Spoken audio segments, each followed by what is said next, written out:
सो hello भाई, welcome back to the channel. और जैसे कि आपको पता है जीडीएस स्टेनो की आंसर की आउट हो चुकी है। मैंने सुबह ही वीडियो डाली थी कि आंसर की आ जाएगी 2-3 दिनों में, लेकिन आज ही आ गई है आंसर की। और बच्चों के दिमाग में ना बहुत सारे क्वेश्चन हैं, मैंने टेलीग्राम ग्रुप में डाले थे कुछ में। तो उनके पास बड़े सारे क्वेश्चन आ रहे थे कि भाई फाइनल कट ऑफ क्या रहने वाली है, मिस्टेक्स क्या अलाउड है, टाइपिंग स्पीड क्या है। और बहुत सारे क्वेश्चन है कि कैसे क्या होगा, टाइपिंग कैसे होगी, कितने मिनट मिलेंगे, स्पीड क्या होगी स्टेनो की। ये सारी है ना, सारा जितने भी डाउट्स हैं आपके, ये वीडियो देखने के बाद ना सब खत्म हो जाने वाले हैं। ठीक है, बस ये वीडियो एंड तक देख लेना। 6 से 7 मिनट की वीडियो है, लेकिन आपके सारे डाउट्स क्लियर कर देगी बिल्कुल जीरो से। ठीक है भाई, फुल प्रोसेस बताता हूँ। सबसे पहले आपको सबसे पहली चीज़ बता देता हूँ। स्टेनोग्राफर की ग्रेड डी की पोस्ट थी, ठीक है, और 44 पोस्ट है। देखो पोस्ट देखो 44 है, इसका मतलब ये नहीं सोचना कि कट ऑफ बिल्कुल ऊपर जाएगी या कट ऑफ नॉर्मल रहेगी, कुछ नहीं कह सकते अभी। ठीक है, जब बच्चों के फाइनल मार्क्स आना शुरू होंगे, ठीक है, क्योंकि मेन चीज़ क्या है, रैंकिंग मित्रा ने जो है ऐसे कोई डाला नहीं है डेटा जिससे हम पता लगा सकें। ठीक है, तब भी हम एक रफ आइडिया लगा सकते हैं, क्योंकि बहुत सारे टेलीग्राम ग्रुप से मैं जुड़ा हूँ। तो मैं एक रफ आइडिया लगा सकता हूँ कि इतनी कट ऑफ जा सकती है, नहीं जा सकती। कट ऑफ आने से पहले मैं आपको पूरा प्रोसेस बता देता हूँ कैसे क्या रहेगा। कट ऑफ तो बात की बात है यार। ठीक है, अगर हम कट ऑफ का वेट करते रह जाएंगे ना कि फाइनल रिजल्ट कब आएगा, तब तक सारे बच्चे आगे निकल चुके होंगे, हमें तैयारी अभी से ही करनी पड़ी होगी। एक रफ आइडिया हमें लग जाता है कि हमारे एन नंबर ऑफ नंबर्स हैं, तो हाँ हमें लग रहा है कि हम रेस में हैं।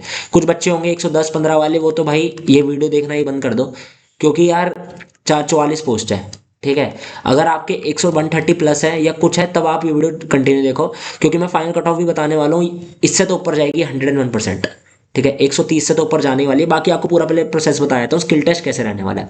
स्किल टेस्ट जो है क्वालिफाइंग इन नेचर है, इसके मार्क्स नहीं जुड़ेंगे, बस आपको इसमें क्वालिफाई करना है। पहली चीज, जो बच्चों का क्वेश्चन आ रहा था, ये क्वालिफाइंग इन नेचर है। और ये मैं अपने आप से नहीं कह रहा है, डीडीए की नोटिफिकेशन का स्क्रीनशॉट ले रखा है मैंने।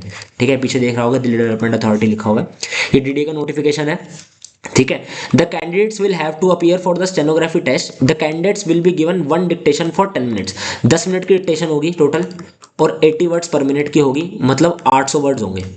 ठीक है, सारा बताऊंगा कहाँ से प्रैक्टिस करनी है, बिल्कुल टेंशन मत लो। ठीक है, और हिंदी की भी 80 वर्ड्स पर मिनट में। The matter will have to be transcribed on computer only. Computer में ट्रांसक्राइब करना पड़ेगा। जैसे हम जितने भी स्टेनोग्राफी वाले पेपर बच्चे दे रहे होंगे, पहले उनको पता है कि कैसे होता है यार पेपर, जिसने एसएससी का पेपर दिया होगा वैसे ही है, और टीसीएस ले रहा पेपर। ठीक है, तो लेवल आप देख लो, ज़्यादा हाई नहीं जाने वाला, नॉर्मल लेवल ही रहेगा।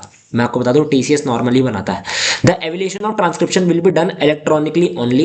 The transcription time as follows. ठीक है, अब ट्रांसक्रिप्शन का आपको टाइम बताया, तो टाइम क्या रहने वाला है। ग्रेड डी का आपको 50 मिनट मिलेंगे इंग्लिश के लिए, और 65 मिनट मिलेंगे हिंदी के लिए। ग्रेड डी ही है, ग्रेड सी नहीं है। तो 80 वर्ड्स पर मिनट जैसे मैंने आपको बताया, और 50 मिनट मिलेंगे। 50 मिनट बहुत टाइम होता है इंग्लिश का ट्रांसक्राइब करने के लिए। आपकी अगर 35 से 40 स्पीड है ना, आप ट्रांसक्राइब कर लोगे तब भी आपके पास 10-15 मिनट बचेंगे। ठीक है, पहली चीज आपको मैं बताया, तो ये मैंने बता दिया आपको स्किल टेस्ट का। लेकिन प्रॉब्लम इसमें नहीं है बच्चों को, प्रॉब्लम है बच्चों को टाइपिंग टेस्ट में। जो मेन दिक्कत मैं देख रहा हूँ, टाइपिंग टेस्ट में दिक्कत आ रही है। सारी दिक्कत आपकी दूर करता हूँ, बस ये देख लो। स्टेज 2 हो गया हमारा स्किल टेस्ट, स्टेज 3 होगा हमारा टाइपिंग टेस्ट। ठीक है, टाइपिंग टेस्ट में क्या है, stenographer grade D post code हमने देख लिया। टाइपिंग टेस्ट ये इंस्ट्रक्शन इसने दे रखी है, अब क्या क्या है। ठीक है, इंग्लिश हिंदी हो गया, ये हो गया। Typing test is qualifying in nature. Typing test भी क्वालिफाइंग इन नेचर है। इसका मतलब क्या निकलता है बच्चे, सुनो।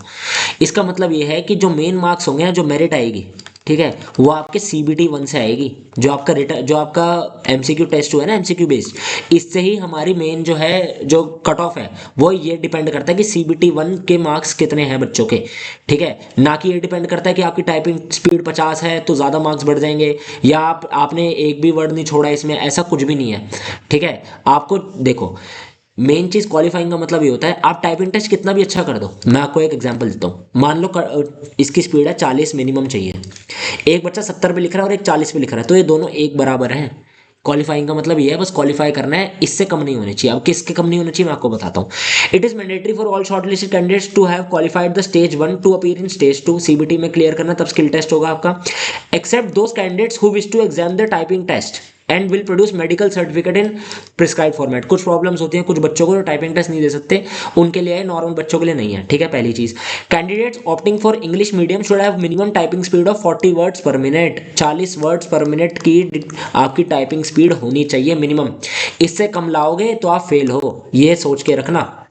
ठीक है भाई, and for Hindi medium should have minimum speed of 35 words per minute. Hindi medium की कितनी है? 35 वर्ड्स पर मिनट है। ठीक है भाई, एक डाउट जो आ रहा था बच्चों का वो आपको बता दिया। मिनिमम कितना क्राइटेरिया चाहिए? 40 चाहिए इंग्लिश में और 35 चाहिए हिंदी में। ठीक है भाई, अगला और स्पीड का इन्होंने फॉर्मूला दे रखा है। ठीक है, इसको एक बार देख लो। Gross key strokes divide by 5 minus incorrect words type into 10 allotted time in minutes. ये देखो, ये पूरा इन्होंने एक वो दे रखा है फॉर्मूला कि कैसे आप निकाल सकते हो कि क्या रहेगा इसका टाइपिंग का जो प्रोसीजर है क्वालिफाई करने के लिए, पूरा इसने फॉर्मूला दे रखा है, ये समझ लेना अच्छे से। None of incorrect words mistake is to be ignored. ठीक है, example for English, if gross key strokes type is 2200, अगर मान लो 2200 आपने की स्ट्रोक्स टाइप करें, इनकरेक्ट वर्ड्स मान लो उसमें 5 है और अलॉटेड टाइम 10 मिनट है।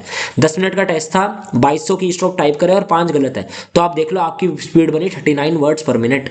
ये इन्होंने पूरा फॉर्मूला दे रखा है, ये आप देख लेना अच्छे से।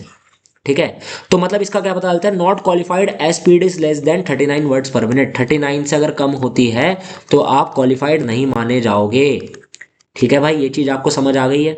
समझ आ गई? ठीक है, इसको मिटाते हैं एक बारी। अगला देखो, हिंदी माध्यम, एक मिनट। हिंदी माध्यम टाइपिंग परीक्षा का मूल्यांकन निम्नलिखित फॉर्मूले के आधार पर, इसका हिंदी का भी दे रखा है, ये देख लेना यहाँ से। ठीक है, हिंदी का भी दे रखा है, पूरा सेम ही है एक तरह से। ठीक है, आगे चलते हैं एक बारी। ये चीज हमने देख ली, ये हिंदी का हो गया 1950 शब्द 10 मिनट। तो ये क्या कर दिया इसमें? स्पीड 34 शब्द प्रति मिनट से कम होने पर पास नहीं किया जाएगा। अगर 34 वर्ड्स पर मिनट से स्पीड कम है ना तो वो बच्चा फेल है। और इंग्लिश में हमने क्या देखा? इंग्लिश में 39 वर्ड्स पर मिनट से कम वाला बच्चा फेल है। ठीक है भाई, ये चीज आपको समझ आ गई है?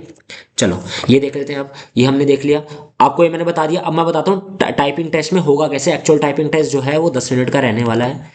ठीक है यार, ये बहुत वीडियो 2-3 मिनट अगर ऊपर भी चलेगी ना तो यार देख लेना, ये आपका बिल्कुल करियर डिसाइड कर रहा है, ये फ्यूचर डिसाइड कर रही है ये। ठीक है, अगर यही ढंग से नहीं समझोगे ना तो भाई फिर तो लगे ही रहो। ठीक है, फिर ऐसे ऐसे चलते रहो चलते रहो। ये वीडियो ध्यान से देख लो, सब कुछ सारी क्लैरिटी मिल जाएगी। अब टाइपिंग टेस्ट में क्या होगा सुन लो। पहले पहले 2 मिनट की एक मॉक टेस्ट होगा और 10 मिनट का ब्रेक टाइम मिलेगा। पहले आपको मॉक टेस्ट देंगे 2 मिनट का, मतलब आपको दिखेंगे कि आपका कीबोर्ड सही चल रहा है। ठीक है, कीबोर्ड में कोई प्रॉब्लम वगैरह है नहीं है, इसलिए इस चक्कर में वो लेते हैं मॉक टेस्ट। ठीक है, जिससे आपको पता चल जाए कीबोर्ड सही है या क्या है क्या नहीं है, स्क्रीन में क्लियर दिख रहा है नहीं दिख रहा। फिर आप वो कर लोगे, फिर 10 मिनट का आपको ब्रेक मिलेगा।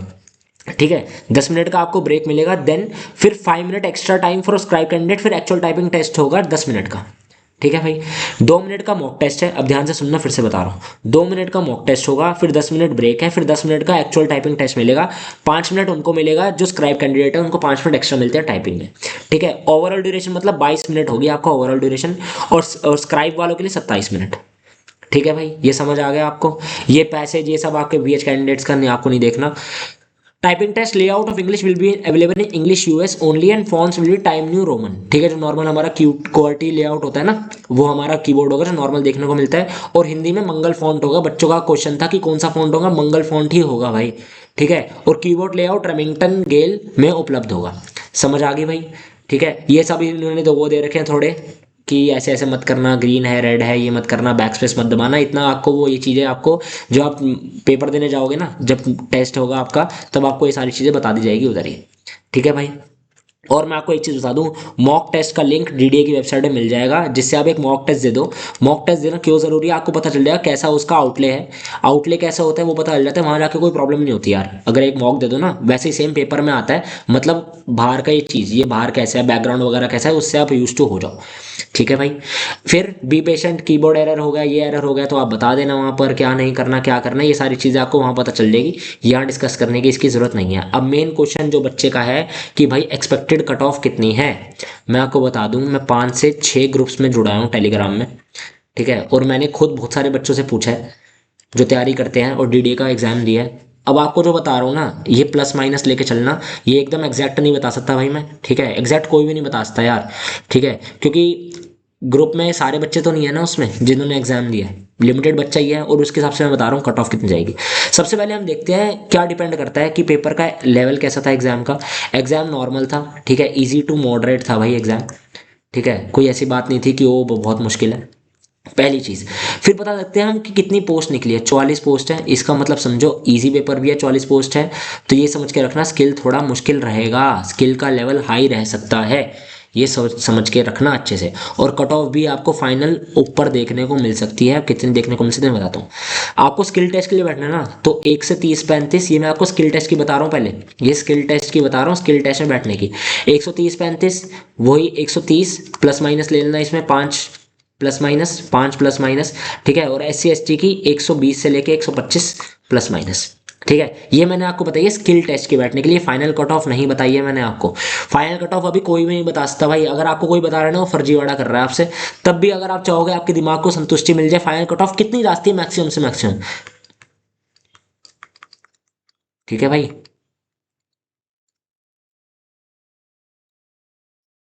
ये मैंने आपको बता दिया फाइनल कट ऑफ जो जा सकती है।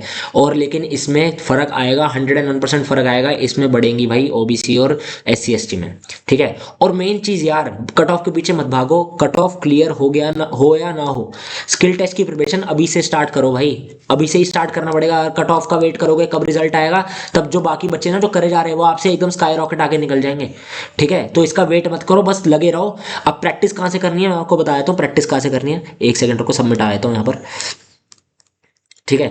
अब देखो प्रैक्टिस आपको करनी कहाँ से है, ये मेरा आपका चैनल है, चैनल में जाओगे ना DDA की प्लेलिस्ट है, ठीक है।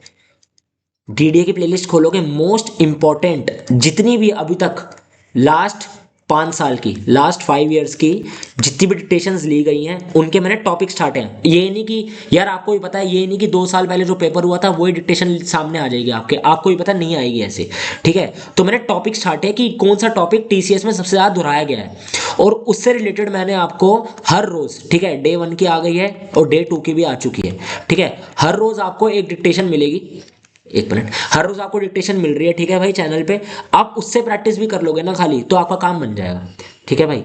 तो यही था इस वीडियो में यार। और अगर कोई भी, और एक चीज़ और, अपना जो मार्क्स है एक बार कमेंट ज़रूर करना भाई, कमेंट पे अपने मार्क्स डाल दो, थोड़ा और हमें आइडिया मिल जाएगा कि कैसे क्या है। जितने ज़्यादा बच्चे कमेंट करेंगे, जितने ज़्यादा बच्चे मार्क्स डालेंगे, हमें उतनी क्लैरिटी मिल जाएगी कट ऑफ कहाँ जाती है, और आपको भी पता चल जाएगा अगर आप कमेंट सेक्शन देखोगे तो, ठीक है भाई। पहली चीज़। दूसरी चीज़, अगर कोई भी आपको डाउट है इसमें, अगर कोई भी डाउट है, वैसे सब क्लियर है, 0 1% भी डाउट होता है ना, तो आप कमेंट सेक्शन में बता दो, मैं देखूंगा भाई कमेंट पूरा, और आपको रिप्लाई भी करूंगा हाथों हाथ, ठीक है भाई। तो आज के लिए इतना ही था वीडियो में। आई होप आपको सब समझ आ गया होगा, और ऐसी कंटेंट के लिए भाई फॉलो कर लो। और DDA की अगर प्रैक्टिस करनी है, आपको बता दी प्लेलिस्ट अवेलेबल है, वहां से आप प्रैक्टिस करो, ठीक है। So till then take care, good bye.